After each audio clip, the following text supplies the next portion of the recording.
It was late. The city outside my window had finally exhaled, its roar fading to a distant hum. I was scrolling through the App Store, just killing time. That's when I saw it. A black hourglass on a white background. The name, Thanatos. No reviews, no rating. Developer, anonymous. The description, see what's coming. My curiosity got the better of me. I tapped download. The app installed instantly, too fast. It sat on my home screen, stark and out of place. I hesitated, then opened it. No welcome screen, just Thanatos requires access to your contacts. I should have deleted it, but I didn't. I granted permission. My contact list appeared, but now, next to every name, a timer. Years, days, hours, minutes, seconds, counting down. No explanation, just a list of everyone I knew, each with a ticking deadline. I stared, heart pounding, as the numbers kept falling. I laughed it off at first. It had to be a joke, right? The timers were probably random, just a prank. But then I saw Mark's name, an old colleague. His timer, 2 hours. I considered calling him, but what would I say? Hey, an app says you'll die soon? I decided to watch the timer just to prove it was nonsense. Minutes ticked by, my amusement faded into anxiety. I couldn't look away. Each second felt heavier. I checked the news, social media, nothing unusual. The city outside was quiet, indifferent, but the numbers on my screen felt real now. They weren't just digits, they were the final moments of someone's life. I was the only one watching.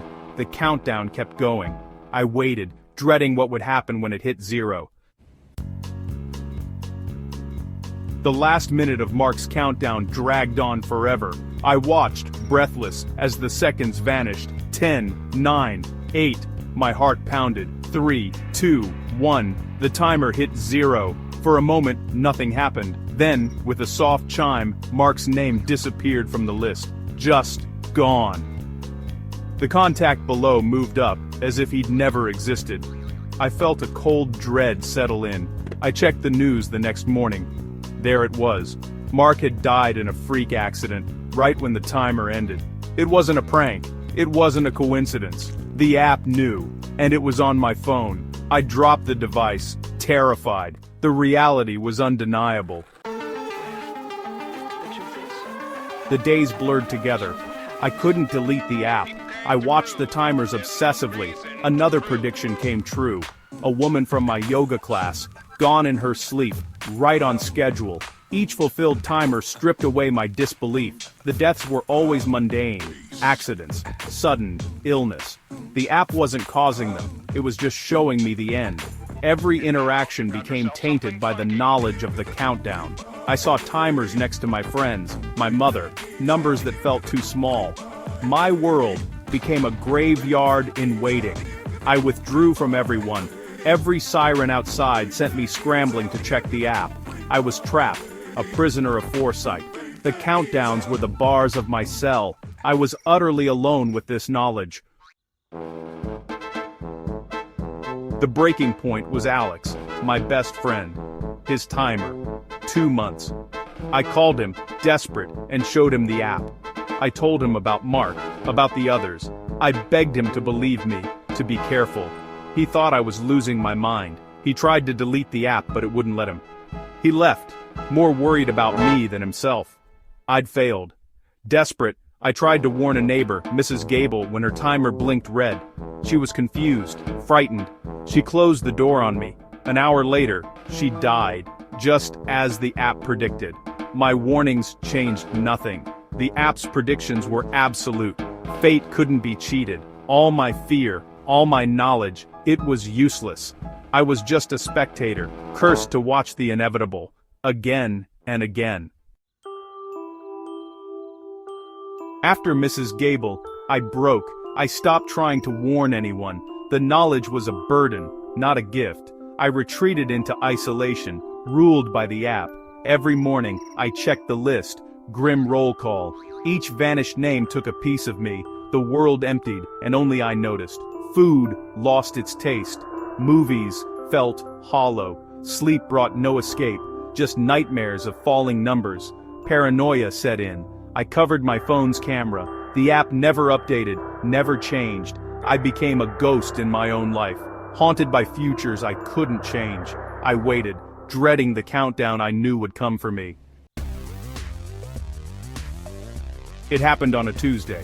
I scrolled to the top of the list and saw my own name, my timer, less than 8 hours. The world went silent. The horror became personal. This was my deadline. I panicked. I wasn't ready. I tried to control everything, unplugged appliances, locked doors, barricaded myself in. I sat in the center of my living room, determined to survive. I wouldn't fall. I wouldn't choke. I would outlast the timer. I watched the numbers fall, desperate for a loophole. The irony hit me. I'd wasted my life watching others' clocks run out. Now mine was almost gone. I was trapped, waiting for the end. I would sit here, perfectly still, and watch the timer hit 0. I would live. I had to. The hours crawled by. Every sound made me jump. My fortress felt like a tomb. I thought about calling my mum, Alex, but what could I say? Regret suffocated me. The app hadn't just shown me my death, it showed me how poorly I'd lived. The seconds vanished. I bargained with the app, with the universe, begged for more time. The numbers kept falling. 1 hour, 10 minutes. My barricades felt pointless. I picked up the phone, hands shaking. 2 minutes. I closed my eyes, bracing for the end. 10, 9, 8, 3, 2, 1. 0. The numbers froze. I was still breathing. Relief hit me. Maybe it was all a lie. But my name didn't vanish. The screen flickered. Thank you for participating. Then my contact list scrolled, stopping on Alex. His name pulsed red. The next user has been chosen. The cycle must continue. Horror dawned. What cycle? The app flashed. A referral is required. My phone's camera activated, showing the room behind me. A gaunt man stood in the shadows, someone I'd never seen. He held his own phone, my face, on his screen. He was the previous user. His timer had just run out. He stepped toward me. The app hadn't predicted deaths. It transferred them. To save yourself, you had to be there when the next user's timer hit 0. The last thing I saw was his desperate, apologetic face. The cycle had to continue. Now, I was